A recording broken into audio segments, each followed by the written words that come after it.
This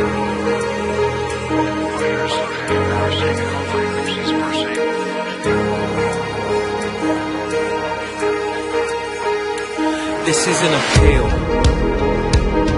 to the struggling and striving stakeholders of this planet, this floating rock we